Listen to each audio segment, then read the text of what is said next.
Non, le Brexit peut vous donner alors deux choses. Soit ils sortent de l'Europe,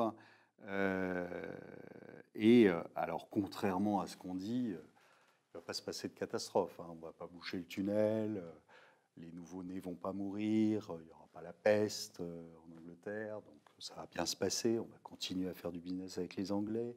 Donc ils ont déjà ils n'ont depuis le départ qu'un doigt de pied en Europe, hein. Donc s'ils retirent leur doigt de pied, ça ne va pas changer la face du monde.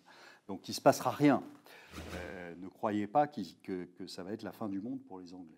Donc Ça, c'est économiquement. Mais est-ce que sur les marchés, il ne pourrait pas y avoir une incidence? vous pouvez avoir un peu de volatilité pendant 2 jours, 3 jours. Enfin, je veux dire, ça a déjà été anticipé sur le sterling. Enfin, je veux dire, pour moi, il y aura absolument rien de majeur. Si en revanche, il reste dans l'Europe, je pense qu'on se servira de ce prétexte sur les marchés pour sortir ceux qui se sont déclarés vendeurs.